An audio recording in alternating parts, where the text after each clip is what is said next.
Welcome to Vital Minimum, philosophy and minimalism for men who refuse to live on autopilot.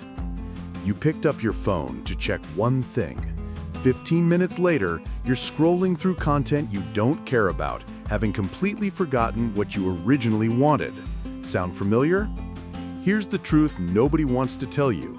You don't have a phone problem. You have a freedom problem. And the numbers are absolutely brutal. The average person touches their phone 2,600 times per day. That's not a typo. Over 2,000 interactions with a 6-inch screen. If each touch steals just 5 seconds of your attention, that's nearly 4 hours consumed before you even count actual usage time. But it's worse than that. Studies from Microsoft show the modern human attention span has dropped to 8 seconds, less than a goldfish. You can't read a book for 30 minutes without feeling the compulsive need to check something. Your brain has been retrained to crave quick dopamine hits, not deep satisfaction.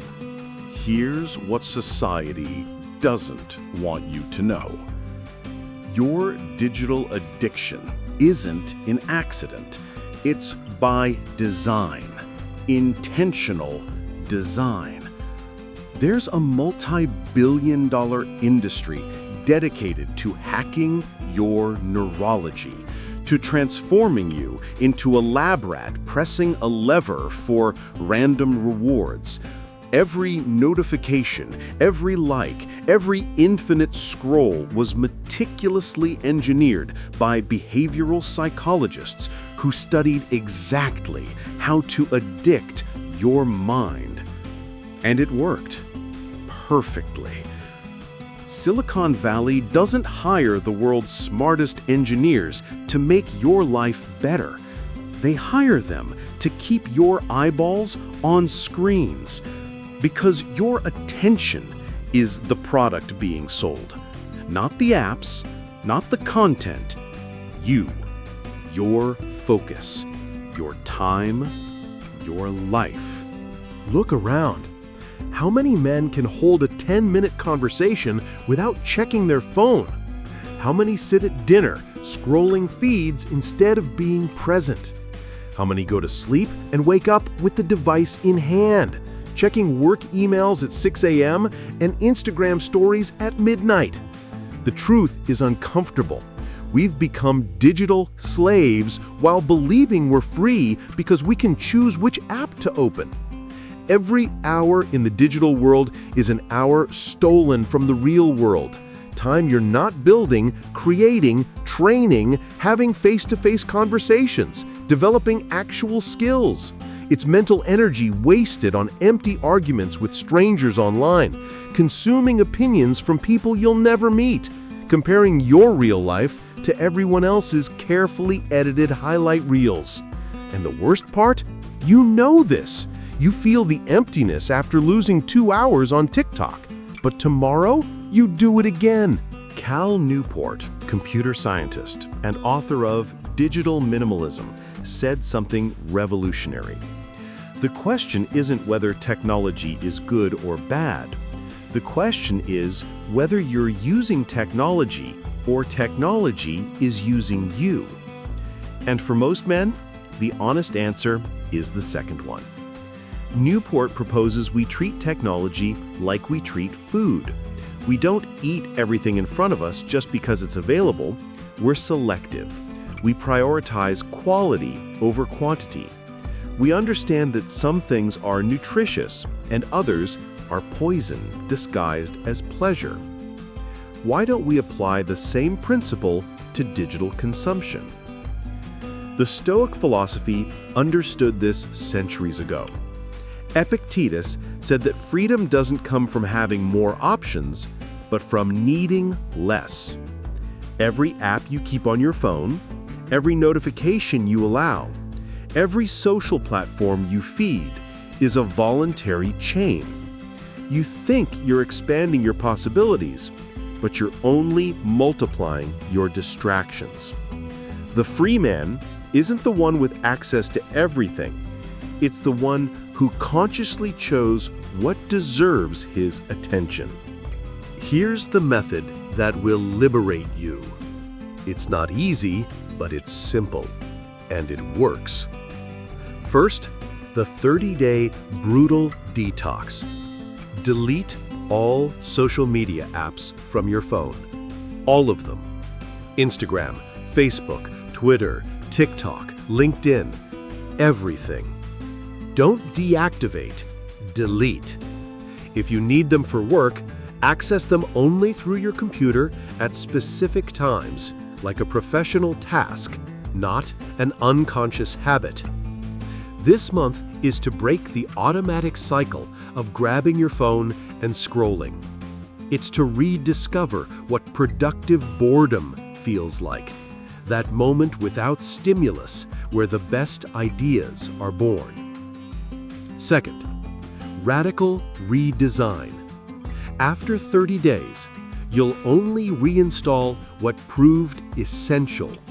Not what's convenient, not what everyone uses. What is genuinely essential for your life and goals. And when you reinstall, do it under strict rules. No notifications, access only at predefined times, use with specific intention, not aimless browsing.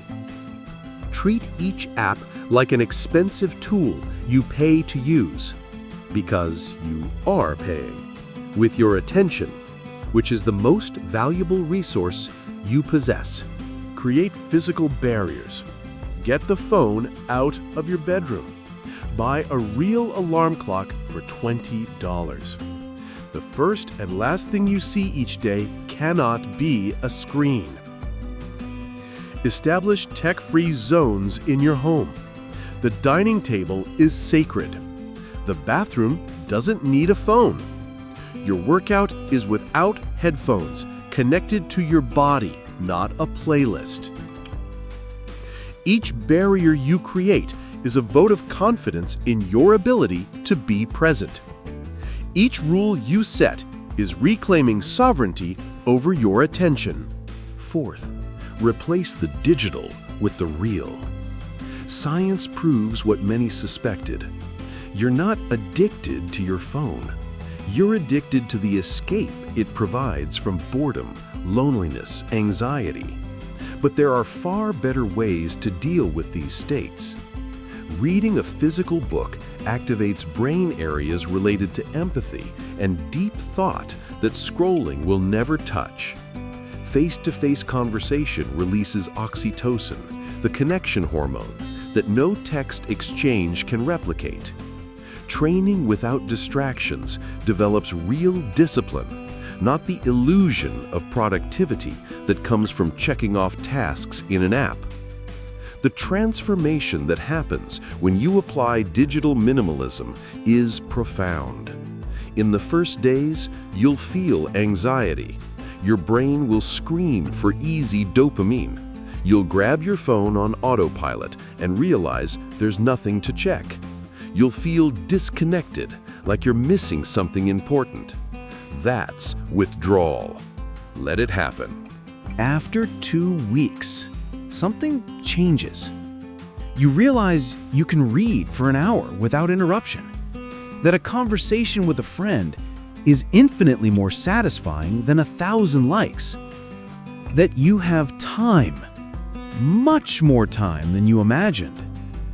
Those hours stolen by scrolling return to you, and suddenly there's space to build something real, to develop a skill, to train with intensity, to write that project, to simply think without anything competing for your attention.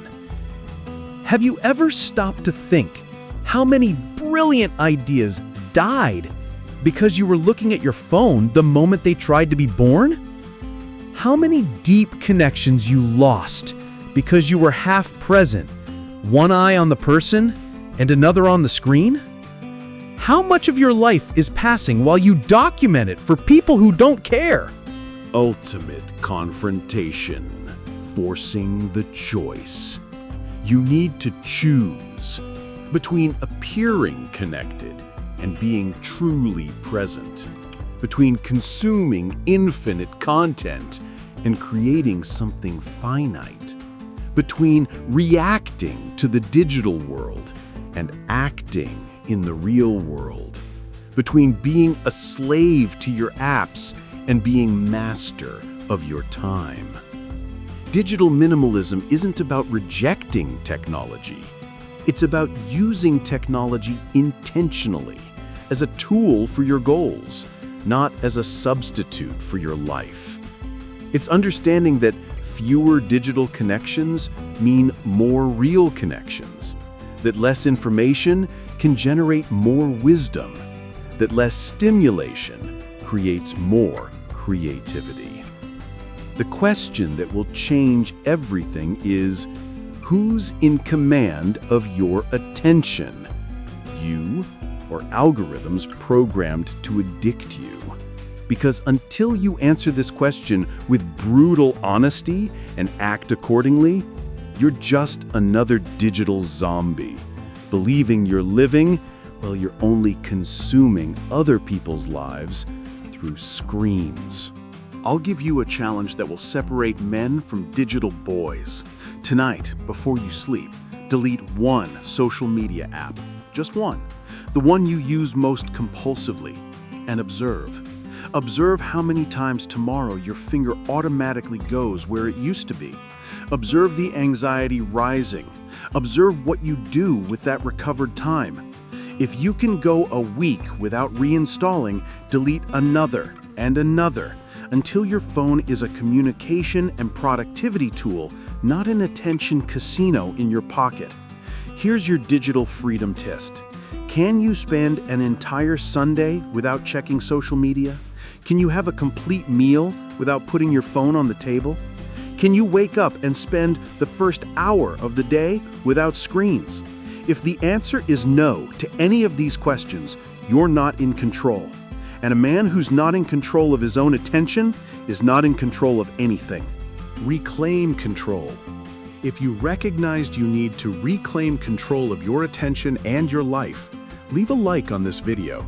Subscribe to the channel and turn on notifications so you don't miss the next content that will continue challenging you to live with more essence and less superficiality. And share this video with that friend you never see without their phone in hand, who urgently needs this message. Until then, less is more.